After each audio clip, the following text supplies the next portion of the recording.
One of the suspected brothers in this attack had been arrested 10 years ago for his role in a jihadist recruiting cell.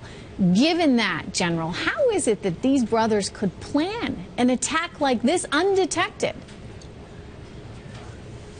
Well, Trish, first, our thoughts and prayers should go out to the people that were killed, and to the French people. We should stand shoulder to shoulder with them during this time. To answer your question, though, if you think about all the people that are suspected as terrorists who have committed crimes and stuff like that, what you're really getting to is how do domestic law enforcement and intelligence agencies go after people like this? What are the authorities that we have?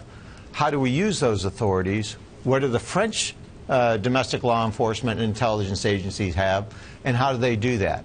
You know, this is a very important topic because I think actions like this are going to become more frequent, and law enforcement and the intelligence agencies are going to be expected to do more. They can't do it without tools.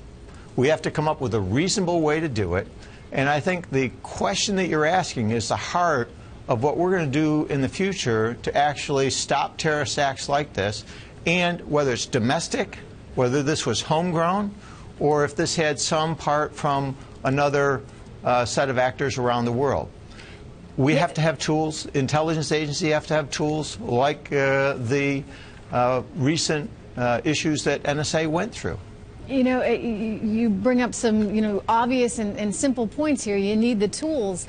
France has a large and growing Muslim population, roughly 6 million now, and the concern is that you've got Islamic extremism that's only growing in that part of the world. I mean, French officials, General Alexander, they say they don't have the necessary means and the legal grounds to track all the suspects. Why not? Well, I think, one, that's a real big issue. If you think about the number of Muslim immigrants that have come into France and into Europe over the last 20 years, this is a huge issue. And now look at all the people that have gone to Syria and that are coming back. Just tracking those is going to be a huge issue for Europe and for the United States.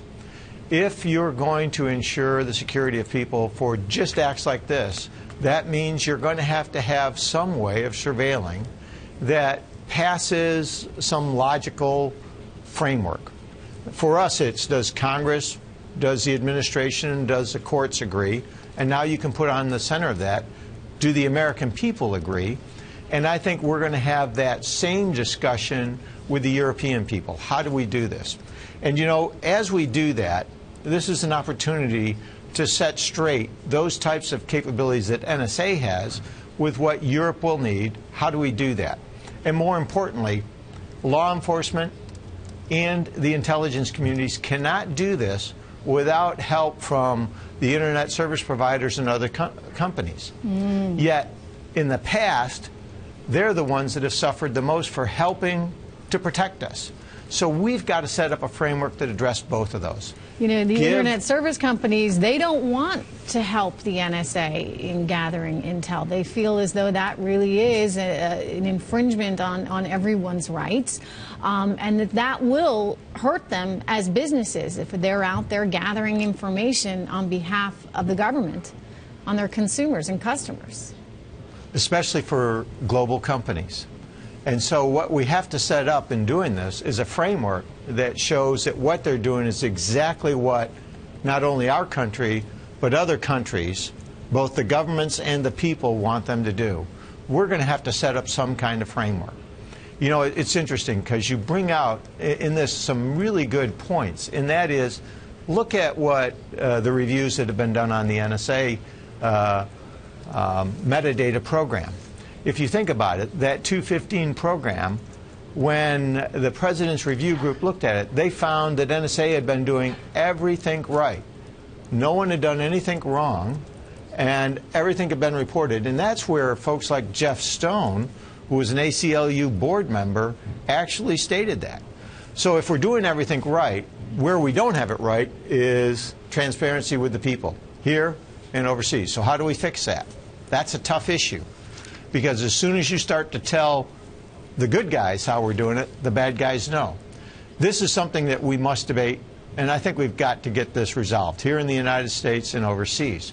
It is an important issue. it is a debate. I mean, Europe has criticized the United States and specifically the NSA for its intel gathering capabilities. Given what has happened here, do you think that that tone, General Alexander, is going to begin to change? Well, I hope. I think it has to. You know, we have to change. You know, I spent 40 years, as you know, in the Army, the military, and in the intelligence community. And I felt, along with all the folks that worked with me, that what we were doing was helping save lives. Lives here, and lives in Europe, and lives around the world. Now, we weren't doing this to spy on innocent people. We were doing this to protect people. And we've got to help people understand those facts. And when this gets really bad, and I think it's going to get worse, people are going to demand that governments, that's law enforcement and their intelligence agencies, stop it. They can't do it without tools. So now is the time, as you said, to have that debate here and in Europe, and then both together. And we should take this opportunity to ensure that our industry players aren't hurt, because we need them. They are part of this. Whether we like it or not, it's one internet. We're all on that. We've got to do it right. Let's set the rules up, make sure everybody understands them, and then let's protect our people and give law enforcement and the intel communities the tools they need. Let me ask you about the way that intel is gathered in this case. I mean, when you were running the NSA, how would you have helped the U.S. in an effort like this right now as you were trying to track these suspects? Oh, tricky question. So what can I answer on this? Well, first, as you may recall from what's been publicly revealed, we would have to have a reasonable articulable suspicion. That means that we feel that the communications of somebody outside the United States is talking to someone inside the United States, and there is a nexus to al-Qaeda or an associated group. So let's assume that that exists. We don't know in this case that that really exists, but let's assume.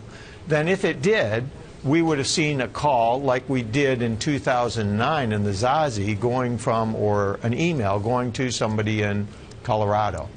It's at that point that the intelligence community would share that with law enforcement. And for the local French authorities, I think the questions that are going to come up over the next several weeks are, what did they know? What could they have known? And you asked it, what kind of tools did they need to know that? And are the French people, is Europe, and is the United States prepared to give them those authorities? I think that's going to be the real question. We're going to debate that. And my concern is if we don't give them the tools, we're going to have more like this until we get to some place where law enforcement and the intel community has the tools they need to protect us. Islamic fundamentalists are being recruited increasingly, General, through social media. Does this actually help law enforcement in some way? In that, you know, the information is out there. It's less opaque than perhaps what you see in the underground mosque system. Or does it just mean more noise and more information to sift through, and therefore is that much more challenging? I think it's the latter. This makes it much more challenging. It doesn't make it impossible, but this is a very tough issue. You know, there is a lot of information out there, and, you know, my experience, we have people that work really hard to protect our country. They have to sort through this. They have to follow all the rules. If they make a mistake and they trample on somebody's civil liberties and privacy, they self-report. You know, what everybody's found is we do that really well. But it is tough work. I wish there was an easy way. And in fact, what you highlight is the government may not be the best at handling big data. Maybe companies like the IBM Watson and other systems like that with law enforcement could help us solve some of this. We've got to look at that. I think this is going to be the issue for the next decade for us to go through. You say the government may not be the best at handling big data, so the government then needs to partner more with technology companies and needs the buy-in of these tech companies and therefore, frankly, the buy-in of the public in order to do this, General? Yeah, in fact, what I was saying by that is the government may not have the best technical solution. You know, when you look at it, IBM was really good with Watson. Google has some tremendous tools out there. You look at what Facebook, what Amazon, all these companies have.